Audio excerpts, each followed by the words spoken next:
What up, y'all? So y'all know it's the college football offseason, so y'all not got to get back into the hoop. NBA hasn't been all that. I don't think I will talk too much about it unless it's a big time trade. I'm gonna stay on the college basketball realm. College hoops are always fun.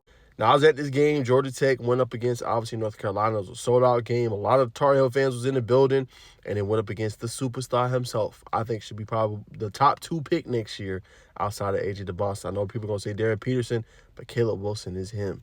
Big time afternoon for him. As ESPN says right here, it was a dunk show that they put on Georgia Tech. It is unfortunate. Another loss for Georgia Tech, their 3rd consecutive.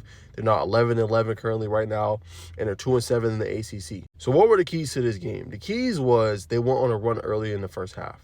Georgia Tech was playing tough, did a good job double-teaming Caleb Wilson. He eventually found his groove. He had 14 points in the first half of this game. And he was doing it with an array of different things. He was driving to the basket, fast break dunks, knocking down 3-pointers. But the key was, even though they only made a certain amount of threes in this game for North Carolina, they were able to pull away with 3 consecutive threes that went on a 9-0 run. It really gave them some really good, kind of just a little bit of cushion, and they was able to get that cushion because they were sharing the basketball. Georgia Tech was double teaming, and what North Carolina did was they made 3 or 4 different passes, right? They passed to Trimble, right? They passed to Bogovic. They passed to, Vassar. They was just passing the ball around and getting open looks, which they made basically Georgia Tech pay for. So that was obviously massive in this game. Second was they had so many guys that were in double figures in this game. When you look at it and you break it all down, right? You had Seth Trimble. He had a big time performance in this game, 18 points. Vassar, who we talked about earlier, who I really like, double, 20 points and 12 boards. Caleb Wilson led the way with 22 points on 9 of 15 shooting. But they pretty much had everybody come in and pretty much step up. But Bogovic was the big one off the bench with 16 points on 6 of 10 shooting. When you can have that off the bench along with your starters and performing like this, you feel pretty good. And the key part for Carolina, they have it on any given night with Jerry Stevenson. Like I said, Bogovic, they have anybody can put an insert in there and they can play at a high level. Now for Georgia Tech, it was a pretty good game for Bai Dongo. He performed well, 27 points on 9 of 12 shooting, his 2nd consecutive really good game. And he stepped up big in key spots for them. Now, again, like I said, they were down by a whole bunch of points, but what he did, he spaced the floor. He's driving to the rim. He was defending, had 2 blocks in this game as well. He did all he could, right? Outside of him and Kawasi Reeves, there wasn't too much going on in this game, right? He had 14 points on 6 of 10 shooting. So they just couldn't really, get a rhythm going, and they couldn't really break into the lead, right? They kept making it tough, and the turnovers was pivotal in this game. In this one, Carolina had 10 steals. They had 18 points off turnovers and 20 second chance points, which was all the difference in this game. And then they kept moving into fast break scenarios where they had 16 points, and they took advantage of them trying to get the ball to Bai Dongo down low. And a tough outing in this one for Lamar Washington, 6 points on 2 of 11 shooting.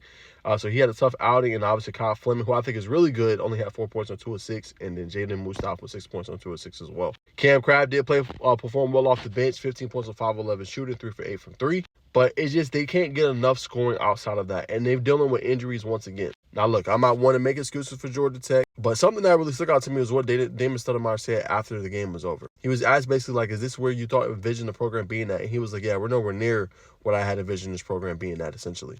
And it's tough to say because it's the 3rd year they're supposed to be taking a step forward, and it feels like they're kind of regressing to a standpoint. Who do you blame for that? It's not the recruiting. He's getting in guys that are high end, right? You might say they're international guys, but go look at Virginia. Some of their top guys, Johan Grunlow. You look at Tester Ritter. They're international guys, and they did a really good job in the portal bringing in 7 guys. So for Stoudemire, he brought in, one of the top big men in the country, Muhammad Silla, right? Top 100 national recruit.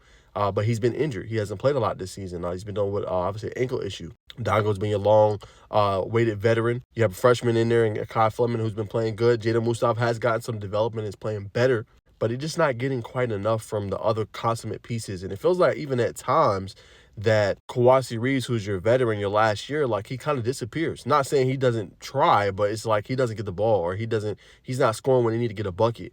And they build too many holes for themselves in games like this when you need to, go toe-to-toe, right? You go look at the couple games for Virginia, not to keep bringing them up, but Notre Dame, right? You look at Boston College. They was able to get early out in front. If Georgia Tech can do that more, they should be able to, make these games more enticing, more interesting. But yeah, simply they just didn't have enough answers for their big men. Maybe if Mo Silla's in this one, it changes it a little bit, but they just simply couldn't get enough stops. And then when they were able to get boards and get out, they would turn over the basketball, which has been kind of their Achilles heel this year. So yeah, Georgia Tech sits in a tough spot, 11-11. We'll see if Ryan Alpert does anything after the season's over. I still think Damon Stoudemire has the things to be a great head coach. I think he's a phenomenal recruiter. It's just this program is not where it's supposed to be, obviously, in year 3. And they're supposed to be making a tournament. But now it's almost practically impossible. 11-11, 2-7 in the ACC. You got California and Stanford on the road. So you'll be out west pretty much the whole week. And you got to pretty much win out, if you're going to even have a chance to do that and try to make an ACC tournament. Because remember, the bottom 3 don't make it. Only 14 teams make the tourney. So that should be their focus right now. How can we make the ACC tourney? What can we do in order to do that? And they're going to have to get some big wins. And they got some tough opponents coming up, even after this 2-game stretch. Still got Louisville on the docket. You still got Virginia that comes to Georgia Tech, right? Still got different teams that you're going to have to play and win. But yeah, y'all, that's my thoughts. That's my synopsis, man. Georgia Tech falls to North Carolina at home.